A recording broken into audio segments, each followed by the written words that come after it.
Good afternoon, everyone. Thank you for joining us today.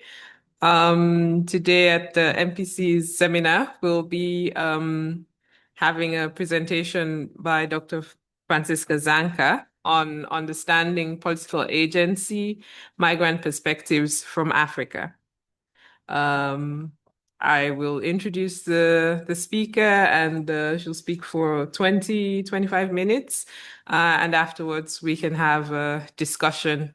And I'd like to invite the participants online to also join by dropping questions in the chat. So we'll also look at the discussions at the questions from the chat. My name is Amanda Pisong. So, Dr. Zanker is the Deputy Director of the Arnold-Bergstraesser-Institute in Freiburg, Germany, where she also heads the research cluster on patterns of forced migration. And prior to that, she worked at the German Institute of Global and Area Studies in Hamburg and has a political science, a PhD in political science from the University of Tübingen. She's the co-founder of Amodi, a research group, and her research interests include migration, refugee governance, peace building, and civil society. She's currently leading the work on a research project called POLMIG, Political Lives of Migrants, Perspectives from Africa. And I think that's what she's going to present on today. So, Franzisca, you have the floor. Thank you so much, Amanda, and thank you to everyone who walked all the way here. I saw it's it's downhill now, uphill later, so it was easy to get here, probably harder to leave, and to everyone also online. Just do it like this. Okay. To start then. PowerPoint. 1 second, sorry. Perfect. So I'm here to talk about this research project that Amanda just mentioned. And as it happens, when I agreed to do this presentation a couple of months ago, I was thinking I will have a paper to present. And then, of course, life happened, and I don't have a paper to present today. But I'm still really much looking forward to sharing some initial thoughts for the paper and on this project. And I'm going to try to actually keep it a bit shorter than 20 minutes because I would love to actually have a discussion afterwards and hear from everyone here in the room and online what your reflections and thoughts are on this topic. So what I thought I would do for this presentation is to take us through 4 different parts. Firstly, I want to discuss a little bit what is political agency of migrants, of course, more generally. Then I want to introduce a little bit the research project, the political lives of migrants. And I think this is a relatively new project, and I think this is the first time we've presented it externally. So this is quite exciting. The center, the Migration Policy Center here in Florence is, of course, focused a lot on policy work, on advising policy makers, especially in Europe. So I wanted to dedicate a little bit of my presentation today on why does it matter to study political lives of migrants in Africa. And then want to sort of also briefly talk a little bit about how we can study it and how we are intending to study it for the project. But of course, we always have to start with a research puzzle. I mean, we all love research puzzles. And in the last couple of years, I've been working a lot on migration governance, politics of migration and refugee displacement in 4 African states. And I kept sort of returning to this idea of what about the migrant in the politicalness of it all. So here's an extract from an interview I did in Johannesburg in 2020, where someone was telling me that voice of refugees has now been silenced quickly, and they're brought into a second set of persecution whilst they're running away from another one. In another interview for another research project in Uganda, a camp official told us, refugees are not supposed to take part in the politics of the country, and not even the politics of the country of origin. We ensure they do not feature anywhere. And this, kind of reiterates very much that there's both a political repression of migrants, refugees, and other migrants are not supposed to have a political role And there's also an exclusion of migrants everywhere. And this is done by design, by states. So, sort of taking this, I wanted to ask in this project and in this research that I'm now working on, what kind of political agency do migrants actually see for themselves? If we start asking them, where do they see themselves? Because I think we would all agree that humans are political beings. Most or many humans are involved somehow politically in their environments. And so even if governments are repressing the rights of migrants or are trying to exclude migrants, this doesn't necessarily mean, or this doesn't mean, if we think about agency approaches, that things are not happening, that there aren't individual decisions that are going on. And there's sort of two things I wanted to do in particular is to look at these migrant perspectives comparatively. So different migrant groups, different trajectories. So people, migrant refugees and other migrants, but also migrants that are in transit or in a country of destination or have actually returned to their original countries of origins. And, how has this changed according to their gender, perhaps their class, and, in different contexts, which I will speak more about in a minute. But first of all, I wanted to take a step back and talk a little bit about the political agency of migrants and what this even means. So by definition, refugees and other migrants, so in the project and in the paper that I'm working on, I use migrants inclusively, so it concerns both refugees and also other forms of migrants. But by definitions, with some very few exceptions, migrants, broadly speaking, are not citizens, so they can't vote or formally politically participate in the country they're living in. And we have, of course, sort of some research, has been quite a lot of research on migrant agency in particular, but also research from critical citizenship studies, autonomy of migration approaches, or social movement studies, which look at different groups or collectives or sometimes also individuals and shows especially different forms of resistance at different levels of organization. Some super organized and in a big collective, sometimes sort of more sporadic and in the moment. But if we look at this literature, I would argue it's quite context dependent. Often it's sort of in a very particular circumstances in that moment in time, historically, this and this was going on. Mostly there's much less on the global south and in particular on Africa. I mean, again, as for much of migration research, the dominance also in this field is on political lives of migrants in global north context, especially Europe. There's often a top-down definition. This is political agency. This is what we are seeing, rather than asking the migrants themselves. And I would argue quite often the more structural context is missing. And this, in my research or in the conceptualization of this, it brings me to a couple of questions. So first of all, who is the migrant? If we look at political participation of migrants in Africa, we have the literature, for example, of diaspora engagement. There is quite some work on how diaspora can be involved in their countries of origin, but this is usually at a very elite level. This is highly educated, highly an elite section of migrants and their political engagement.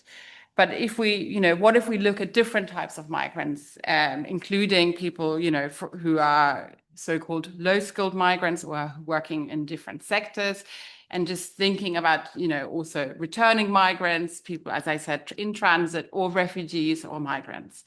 The second question we need to ask ourselves is, what is political?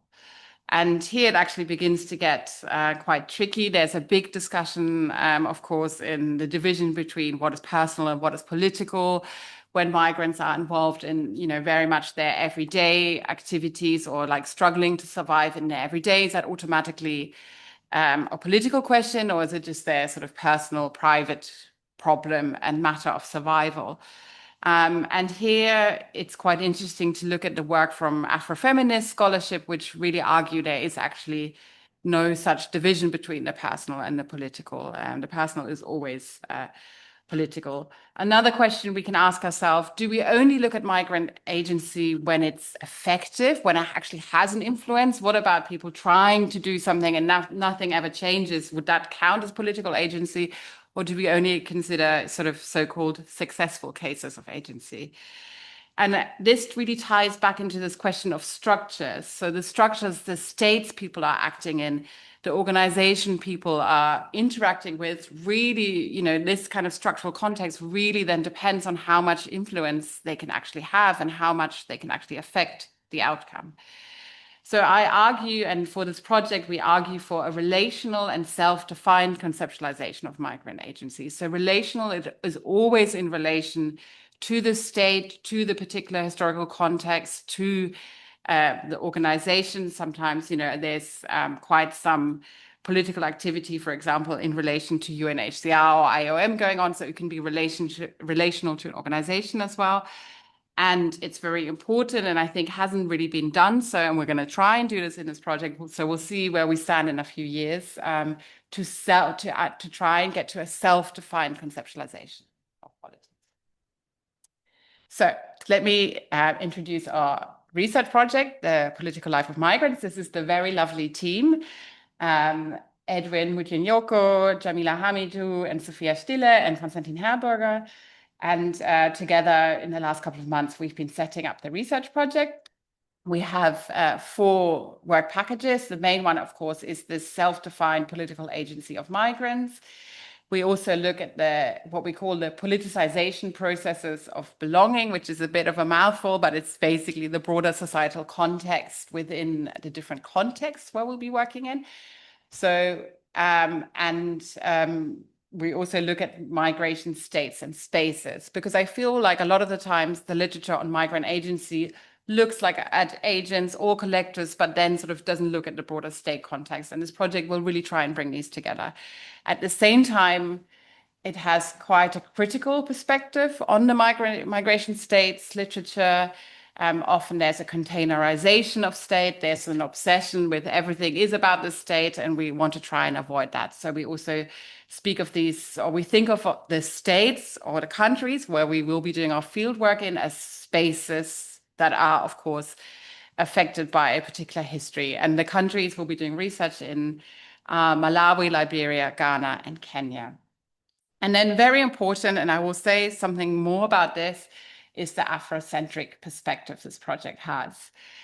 So none of the countries we're working in is a big source of migration towards Europe. We're not trying to, this project just tries to, or doesn't want to really talk that much about Europe or look that much into it, but it's interested in different types of migrant trajectories within these countries. So a lot of it is intra-African migration, but also, for example, we'll be looking at Lebanese migrants in the West African countries in Ghana and Liberia.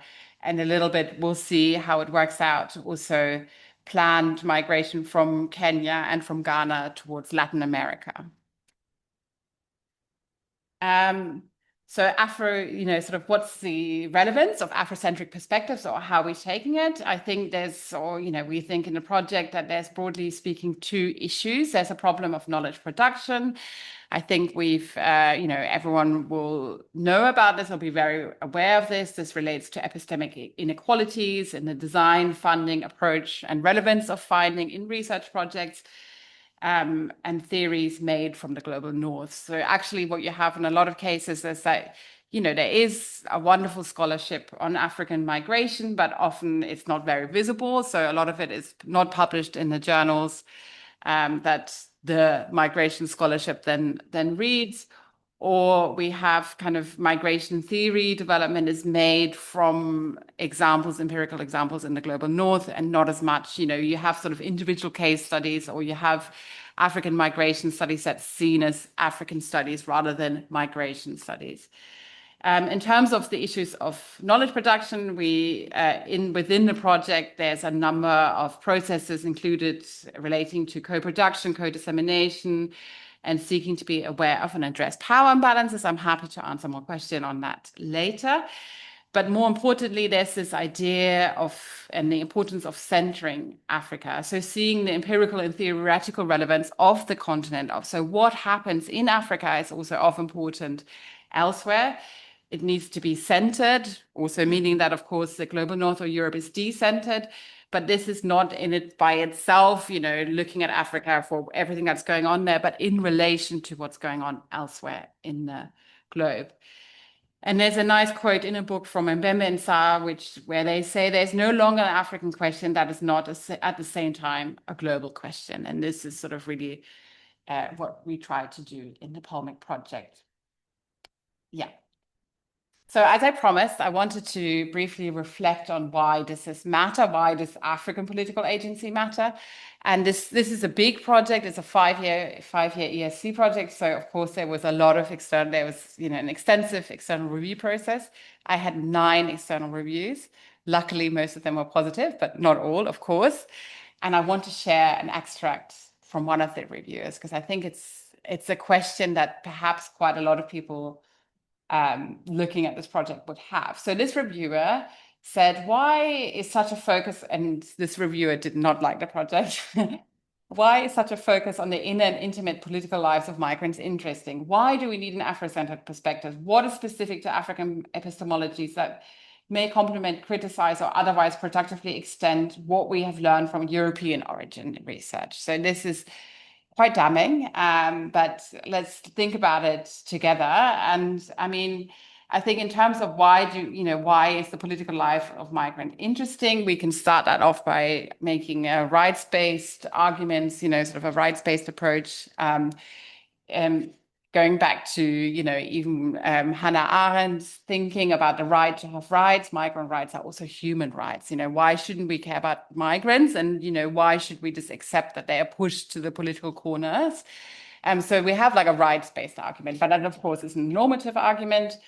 In terms of the research more broadly, I argue, and in the project, we argue that political agency is deeply embedded into state agency and in interaction with migrant infrastructures, as I have said, and this is rarely in the research brought together, of course, because it's complicated and it's difficult, but having a big project and a long-term project gives us an opportunity to do so. And I would argue that even fully understanding how states respond to migration and, understanding migration states is like a missing element or an added element is how sort of migrants, refugees, and other migrants politically engage with the state. And then, very concretely, the relational centrality of knowing Africa is important because having such an epistemological openness, I do think, would actually complement what we already know from European origin research. It would allow us to have, and we will see where we are in a few years, it will allow us to have new ways of understanding political participation.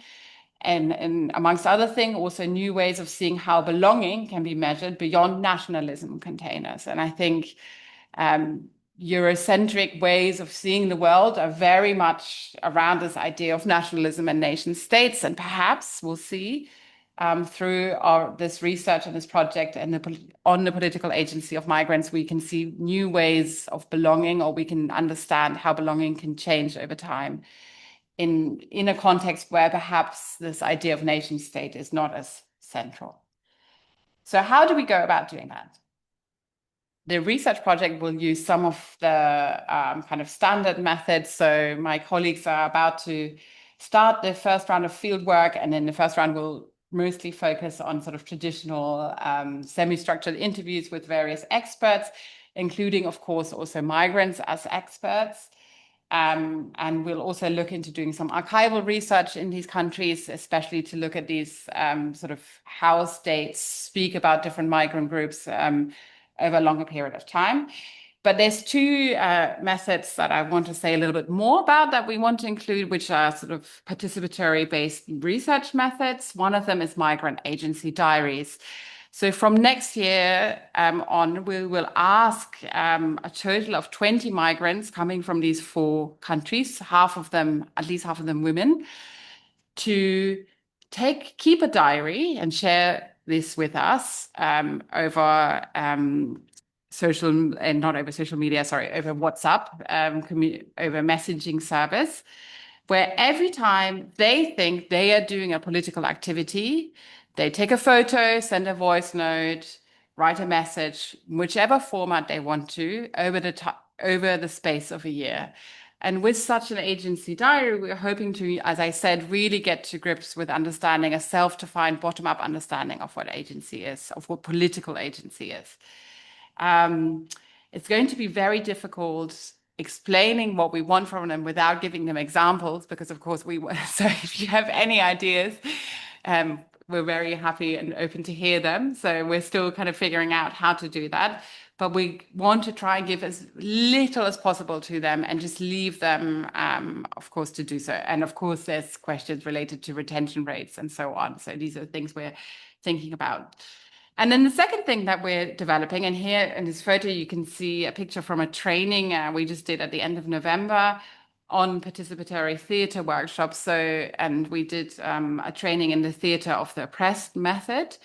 And this idea here is what we will do in each of the countries, we will have a workshop together with a migrant group and a mix of migrant group and a local host community group, and talk about some of the daily issues they potentially have and sort of work this through the form of theatre, and then later also put on a short play for their family members who are invited to come later on in the day and watch it, and then of course reflect upon it.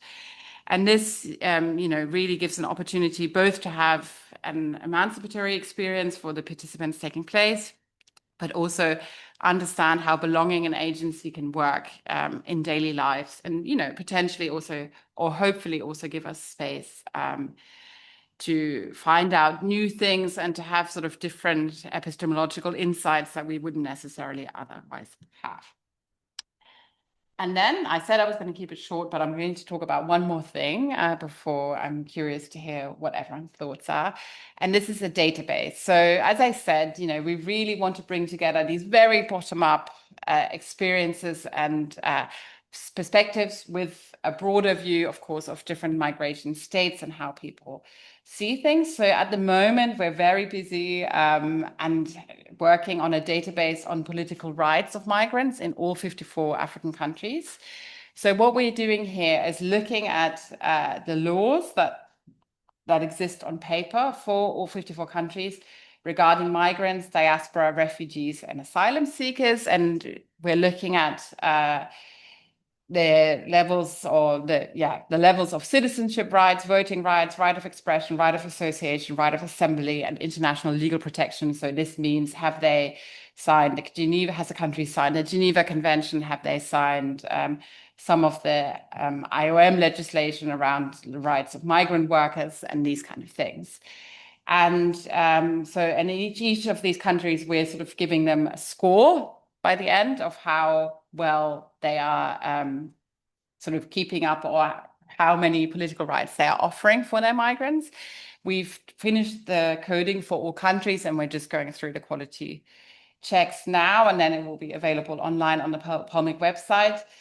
And we're hoping this will give us, of course, what's on paper is always going to be different to then what is implemented, but we want to try and figure out, does what's on paper matter at all? Is there a difference? Is there different understandings depending on the colonial historical context that we have of these states, and just to allow us to have a more broader comparative perspectives on countries in Africa? And of course, such a database doesn't exist yet. So then it's time to make it and see what happens, even though we've kind of figured out it's a lot of work. So that's all I wanted to share for the time being, and I'm looking forward to your comments and questions. Thank you.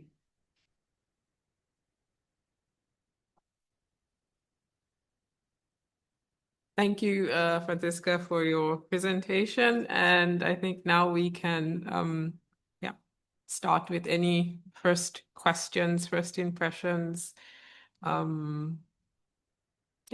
Lorenzo, please use your mic. Thank you.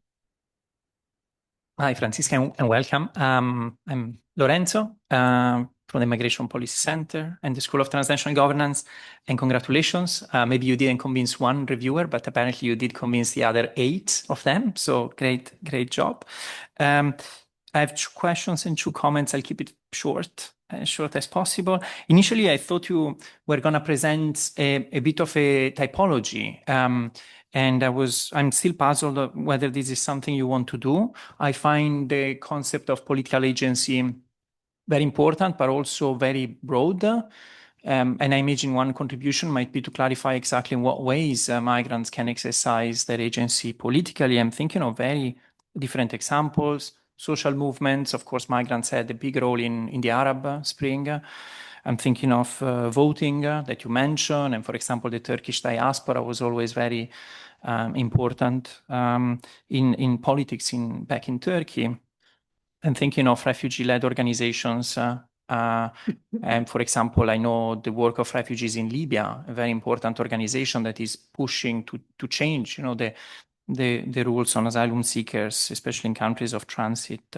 So anyways, I think a typology could be important to help people understand a bit better how political agency works, especially with respect to two dimensions. One, how is politics exercised? Is it through voting? Is it through participation? Is it through creating organizations or other? And where is this exercise? Is it in the country where people are? Or is it in the country where people hold nationality or where they previously were? So that's the first question/comment. The second, much more quickly, maybe linking to the comment by the reviewer. My question is slightly different. I wonder whether you think there is something specific about an African political agency of migrants compared to a political agency of migrants more broadly. So I guess my question is whether you think your findings will have some external validity outside of Africa, or why exactly do you think there is something specific in addition to, of course, what you explained in the presentation, the relevance of bringing in an African approach. Just two quick comments. We just published at the Migration Policy Center a study on refugee-led organizations in Europe. We asked them what they do, and very interestingly, very few of them are interested or prioritize political activities. And there is a researcher here at the UI, Rendira Leon, who is working precisely on that question. Why is it that so few of them actually want to do political activities, and most of them really prioritize providing services or social inclusion? And the other quick comment, also to make a link with another colleague, Didier Rodin, based in Switzerland, whom you probably know. I remember several years ago, he did a study commissioned by the Canton of Geneva, because the Canton of Geneva gave voting rights to migrants, not all of them, but people who lived in the canton for several years. But then very few of them would vote. And so the people in the canton, going back to your question on policy, had the question, why is it that they don't make use of this right? And they commissioned a study to Didier Rodin, which is available online. So I guess the comment is perhaps sometimes political rights are available, and this might be what you find in the database, but people don't use them. And why is that? Maybe that will come up from the diaries that you are producing. Okay, so many things. So please just ignore most of them and answer selectively. Thanks. Any more? Maybe we collect a few and then, yeah, Martin. Oh, okay. Sorry. Okay, so 1, 2, 3. Yeah. Yeah, thank you. Thank you, Franzisca. Very interesting project. So I'm Martin Fink. I work on citizenship here at Schumann, and yeah, very interesting to see the project, and I'm looking forward to seeing how this develops. Yeah, also we're doing a lot of work on databases, so I'm also interested to see how that is going, and definitely encourage you to make use of the databases that already exist, right? So on citizenship, we have collected data on all 54 European, African countries, and also on voting rights, there's increasingly more data. One question would be on the temporal scope. Some of the data that we have collected is also available back in time. I'm not sure to what extent you are interested to collect data back in time. Some of the questions that you might have about to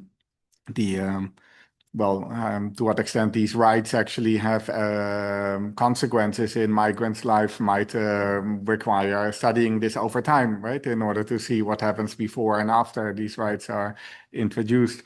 So my question is maybe not surprising, particularly on citizenship, right? So you started off saying by your presentation by saying that migrants by definition are not a citizen, right? And well, this of course depends how you define migrant, right? And if you take a country of birth definition, right, which I think is often done, right? We understand migrants as people who are foreign born.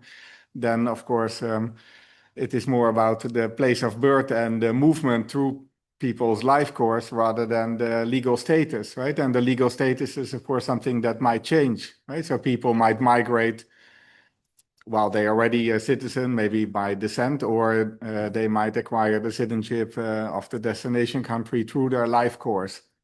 Right? And that's why I think also the data that you are collecting may be interested. So my question would be, how in general do you see the relevance of citizenship? What we know about naturalization policies for first generation migrants in Africa is that they are typically not very well geared towards naturalization in a relatively short lifespan, right? So we might imagine that many migrants in this context will take a long time before they, if at all, they can acquire citizenship. So I fully agree that maybe in that particular context, political agency will be something that is not necessarily connected to citizenship, right? And of course, there are other forms of political agency that don't have to be formal voting, right?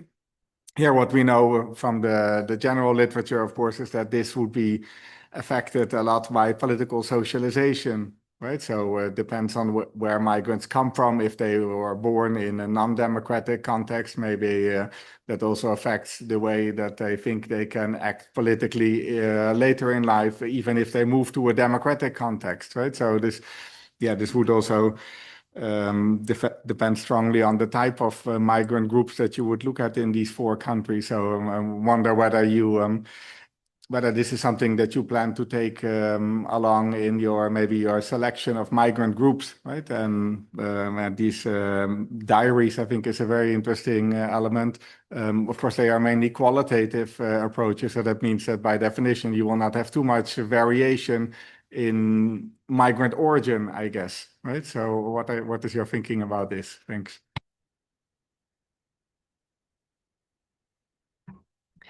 Thank you very much for the presentation and congratulations on the project. I'm Eleonora from the Migration Policy Center. I had a sort of question sort of similar to one that has already been asked about whether you plan to take any comparative perspective, which I think is really telling that we think about this in reaction somehow to your sort of focus on recentering African perspectives in relation to the whole world. So I guess my first thought, does this mean that you are going to take a comparative perspective and also tell us about how things differ when it comes to political agency between the African context and the European context, or maybe the, I don't know, North American context? You also mentioned migration to Latin America. So I was wondering if you foresee any sort of comparative angle around that, and also whether you have this in any of your hypotheses for the project. And then secondly, I was wondering, I found this very interesting about the sort of workshops, the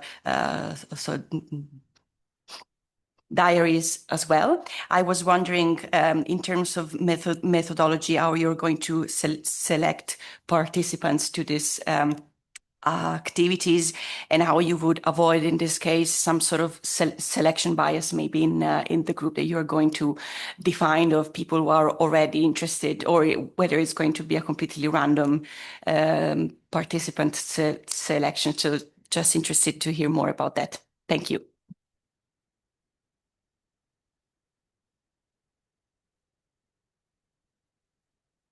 Problem. Yeah. Yes, thank you very much. Yeah, Amira Badri, visiting fellow in the Migration Policy Center. Thank you very much for your interesting research, and I wish you a success on it, especially in the data collection, which is because you propose for really many agency for the data collection. So it may take a long time, and maybe you may change your approaches and the tools you are going to use while you are there. Actually, my comments is on that, whether you are going to consider the migrants' differences of their political beliefs and their political background, which because they are coming from different countries and they are settled in these places which you are going to target, whether in Kenya or Uganda and other southern countries of Africa. So it may give you a challenge, I think. And it is it's going to bring for you rich information regarding these differences in their own perspective of political systems, which they have it. The other thing is that I think the points which are mentioned with some of the previous, they are mentioning about the political background, and the other thing is that whether the citizens, those who came early in these places and they settled and they have already a right to vote, and the problem so that they are not engaged and participated. So this is, I think, an issue, a very serious issue, which you can consider it in that why they are not participating, though they have the right to participate. Are they thinking that because they are going back to their own countries, or what are the reasons? Or they think that they do, because this is, I think, if you bring out real results from why they are not participating, this would be a very good contribution out of your research, I think. The other thing is that I think while you are considering these agencies, you brought it, I don't know whether the influence of the tribal system in these four countries in pushing or maybe influencing the migrants in more participation in politics, because those there are still those tribal systems. They have an influence in the political system in these countries. So how they influence the migrants, or maybe they are making from the migrants even a kind of influences in movement, or working with the social movement groups or with the NGOs, So this is, maybe you can also touch on these issues. Maybe it would be useful for you. Okay. Thank you. Yeah, thank you. So I also think this is a really interesting project, and my question and comments are along similar lines. So, and I'm sorry if I missed it, but I think it would have been helpful if you just talked about the migrant agency, and the political, but maybe if you just define your understanding of agency. And I wasn't quite sure what aspects of it you really want to focus on. So, I mean, if I imagine what you mean is some sort of freedom and independent capacity to make decision for one's own life and take action. So is the aim of the overall project to describe to understand how people think about their own agency, to describe it, and then also to explain it, to explain variation, because presumably different types of migrants have very different constraints on their agency. Is that part of the project? And is it also part of the project to find out what people do with their agency? Because as we heard before, some people might choose, they might have a lot of agency, but they might choose not to participate for whatever reason. Or they might choose to participate and make demands, political demands that might be surprising, right? And might not conform with what one might expect. So are you also going to look at the substantive kind of, aims that people express? And I'll just, my final point is, I think all of this matters not only for the kind of a positive type of research, but also for normative debates, I think, because in migration, as we all know, the kind of normative evaluation of a particular migration situation often, not always, but often comes down to the question, well, they chose to do this, right? I mean, this is maybe more in labor migration, right? Well, so you think about migrant workers in the Gulf states. Well, they chose to go there. And then somebody asks, well, what kind of choice did they have? Did they have agency? Did they really make a choice? When is a choice a choice? So is that project gonna will it be able to add kind of insights to those kinds of normative debates as well? Because I think that would be an additional interesting angle, I think.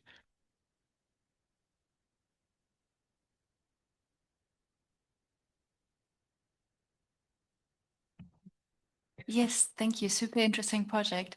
I know you have already tons of questions, so I try to keep it short. The first is I immediately also started thinking about hypotheses, and I would be interested to hear more about what hypotheses you have. One that I was thinking about is that maybe refugees actually might have a higher sense of agency because they're more in touch with organizations like UNHCR, etc., even if they don't have a path to citizenship like the one that you cited in the very early beginning, the Ugandan refugee. The second thing I would be interested in is, do you have any comparative dimension to also look at locals, particularly in the context of, I don't know, rural migration from Burkina Faso into northern Ghana? People who speak the same language. Why would we assume that someone who's not a national, they might have a similar sense of non-political agency like any other rural farmer in that region? And then the last thing is, there's another database that I wanted to mention by Bronwyn Manby. If you know of it, great. Okay, then I don't have to say anymore. Thank you. 4 minutes or less to respond to this because we have to look at some questions online. But thank you, Amanda. I'm sure you'll warn me when the time's up. So thank you for all these really super interesting questions and comments. I think they're really helpful. And probably it's also good not to present a paper, but actually in this project, as it's still quite early on, and take on board some of these things. So let me try and briefly answer some or most of these questions. So Lorenzo, your question of if I'm developing a typology. So as I said, I am working at the moment on a more conceptual paper, but I don't want to typologize anything just yet because the whole idea of this being self-defined, we want to wait a little bit more towards, I'm sure this is something we can look into more towards the end of the project. But, I think your question that what was really pertinent and what you said is really about how are people exercising, what they are exercising. And because I'm hoping, I don't know yet if it will work out, that we don't just talk, of course, we want to talk to sort of the more traditionally politically active migrant groups, but many of you mentioned, what about all the migrants who choose not to vote, who choose not to engage, who are not doing something visibly or that we can see, at least in the first instance? What about all of them? And I think sort of related to this question around hypotheses, I think one of the very first hypotheses is a very sort of general one. There's things going on there, and I don't think we at the moment classify them as political acts. And hopefully with such sort of open-ended research methods, we will come across some things that are seen to be political that we don't know about or that haven't yet been typologized or classified as such yet. And this perhaps ties to your question around what about the external validity outside of Africa, or finding things out about Africa, and is there something specific to Africa? Yes, of course. I think we would argue there is something very specific. It's a very particular historical context. I didn't end up talking that much about colonialism. I thought I would, but of course, this is something that is vital and very important across this, also in relation to the database, the specific colonial histories of these countries. And I think that affects how states see themselves, how migrants see themselves, how movement is seen or not seen, and who can be agentic in what way or not. But I would also say, the post-colonial history of Africa is a global history. It's part, whether we want to acknowledge it or not in Europe, it's also part of our history. So I would say that, looking at migrants within this particular context is also relevant to what we have here, to what we have, else, or what we can see outside of the African context. So what the questions related, and there was a couple of people who raised this, what about migrants who choose not to be politically active, even if after they are given rights? I think the big question is here, what are they doing instead? But I think it's a great question, and maybe something we can consider in our agency diaries, also asking people, also tell us about things you don't go to and why not, or things you potentially are thinking about, you're thinking about going to a protest, or you're thinking about doing this, but you choose not to, and that would be interesting. Martin, thank you also for your questions. You're absolutely right. Migrants can also be citizens. I apologize about that. I shouldn't have phrased it in such a deterministic fashion. And we do actually also look at migrants who are citizens. So, for example, we're interested in kind of circular migrants and returnees in Malawi, especially from Zimbabwe and South Africa. They're very much Malawian migrants. But, what's going on with these classically seen as economic migrants after they return home, even if it's a temporary return? Are they getting involved in politics? What kind of politics? Do they see their involvement as a political engagement? We're also looking at Somalis in Kenya, and lots of Somali, there's also a big Kenyan Somali group. So they're Kenyan citizen, but they are from Somalia, and they are seen in particular ways, and they are securitized in particular ways from the state, and that affects their agency, right? So, but absolutely right. Some will be citizens. And then, of course, citizenship rights, we are seeing this now when we're doing the database. The countries are very different. In Malawi, migrants can also vote relatively quickly, I think after 7 years, if I remember correctly. It takes 45 years to become a citizen of the Central African Republic. So if you ever want to become a citizen of that country, you have to live there for a long time. But I think both is true, both the thing about migrants, some migrants will be citizens, but then again, also what happens, citizenship determines a lot of political engagement, but there's of course a lot of things going on outside of these kind of formal legal rights. So it's important to know about them. That's why we're doing this database, but it's also important to look beyond that, I think. Okay, where are the next question? Eleonora, on the comparative perspective, so we're not, this is, very much a project on migration within Africa and in Africa. At some point, I was thinking about having a more, actual comparison between political agency in Lebanon and also in Mexico from African migrants who are in those countries. But it just got too big and I was out of control. So I dropped that in the end.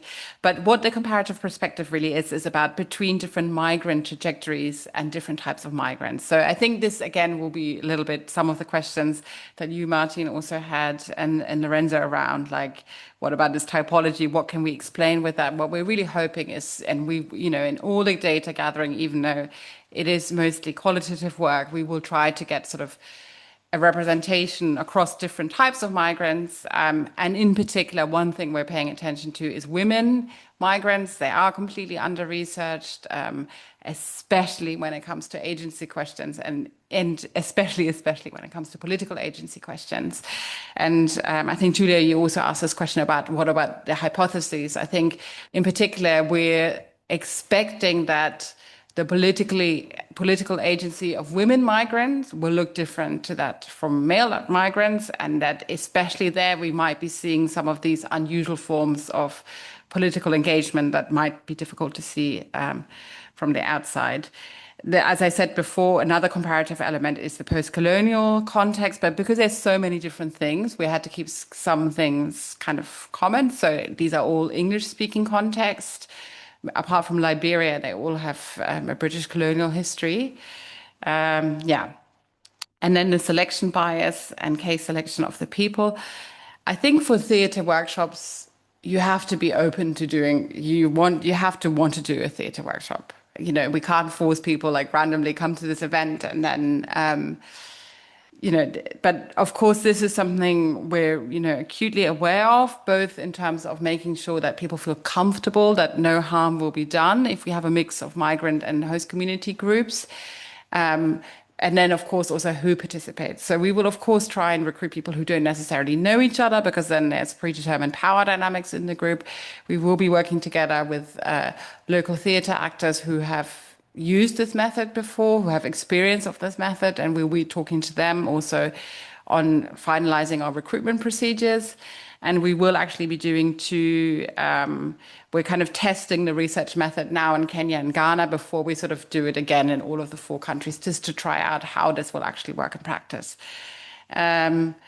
And then the agency diary is also, again, the recruitment. It's difficult to do, and in a way it predetermines, because we want to have this comparative angle. We will, in our sample of just 20 of these diary participants, we will have some very kind of classic migrant activists that you expect to be kind of active all the time.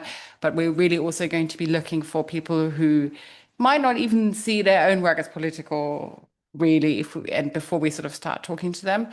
And again, here the sampling method is based on, you know, we're doing field work over several years, getting to know people, and sort of, we won't be recruiting migrants for the agency diaries yet at this first fieldwork phase, because we want to get to know the context more and the people more, and start thinking about who would be good people to recruit. I mean, the background of where people come from, absolutely. I think they bring their own histories, and also political histories, and different types of engagement, and also different, you know, tribal groups, or so-called tribal groups or ethnic groups, will determine on how people feel like they can engage, or what they think of is an appropriate way to act, and all these kind of things.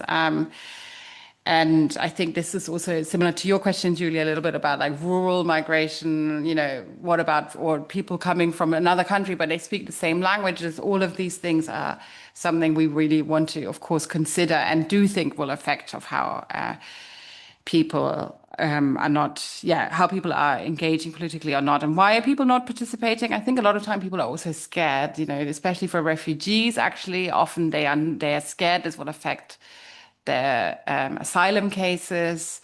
You know, depending on what country you are in, you don't want to cause too much attention to you. But this is something we will definitely be looking into. What is agency? It's Martin, coming to your question. I'm trying to go as fast as I can. It's a great question. I think it's very difficult to define, and what we want to do is not just the capacity. A lot of times agencies define as the capacity to do something, right? Do migrants have the capacity, or migrants have a capacity to do something, and then, you know, sort of you look at it. But we really want it to be a more precise definition than that, and to hopefully come out by the end with maybe a typology, and with a more definition of exactly what this agency is. And that's why I always reiterate political agency, because I think the agency literature sometimes can be anything and everything, you know, if we look at it, and therein, you know, it's important to try and pin down something more precise. As I said, at the moment, the most precise thing we can come up with is this relationality of it, that you don't just have the capacity to act, you're acting on something in relation to something, right? To a state, to an organization, to a law, to something in your life. So that's the sort of the levels of precision we have. And yes, absolutely, we want to explain the variation. This is this comparative angle of how different types of migrant trajectory affect this agency.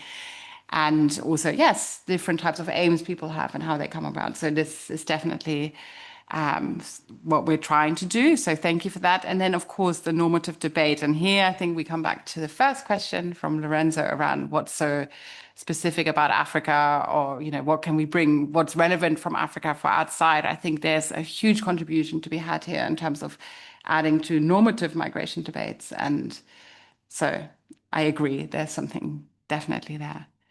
And I think that's it. So we have 7 questions online, and we should just scan through and see those that you have responded to. You already responded to the question on hypothesis. Yeah. And the next question is about looking at what counts as political activity in migrant agency diaries. Is there a concern that some relevant experiences might be missed? Are you considering differentiating between migrant groups? I think some of these you've already responded to. Do these 4 countries represent Africa in terms of migration dynamics, migrant diversity, size? So really, why did you choose these 4 countries? What's the ultimate policy impact of this study project apart from knowledge production? Whose voice is ahead as political? Who can speak in state-sanctioned terms? While those who speak from experiences of discrimination and non-recognition remain epistemically marginalized. And then, yeah, okay. I resonate with your thinking on methodology, nationalism, and the move away from making the nation state the main unit of analysis. My question is, how will you embed data from the realities on the ground to ensure that this is accurately reflected in the scoring? Does the study cater for political systems, languages, gender issues like region, residents, and then specifically focusing on the route that extends from Ethiopia all the way to South Africa? It becomes apparent that there are numerous political aspects, stark inequalities. What's your point of view on these pronounced inequalities that shape the lives of individuals?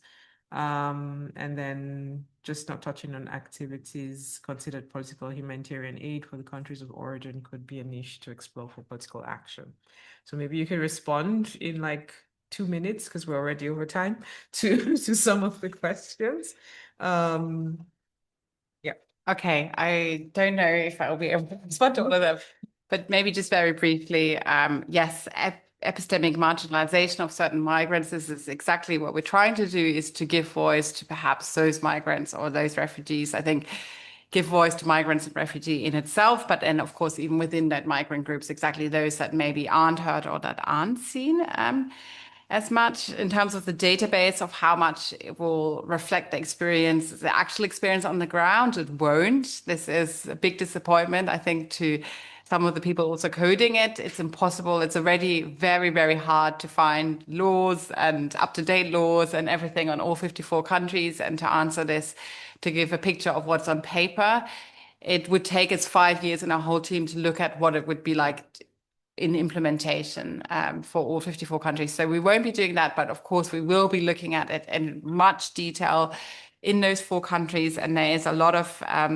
interesting work going on from other people. There's the Atlas of Migration that was just released last year from the Scalabrini Center in South Africa, where they are looking at the implementation of migration, migrant rights in various African countries and stuff. So there's other interesting work going on that looks more at the implementation. We won't be able to do that for 54 countries. And then maybe just very briefly in the last note on the case selection. So of course we try to get a variety. I already talked about the post-colonial context in these 4 areas of research. We try to get a variety in also kind of size and different types of histories. We have, you know, we have a variety of Eastern Africa, West Africa, and Southern Africa. So these are the kind of things that we looked at, and they all they have some similarities, but they also provide different and unique contexts. So hopefully that will give us a nice variation to look at migrant agency. Great, thank you.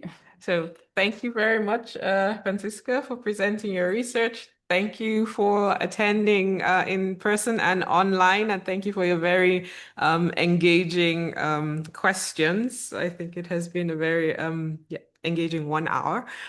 So thank you and enjoy lunch.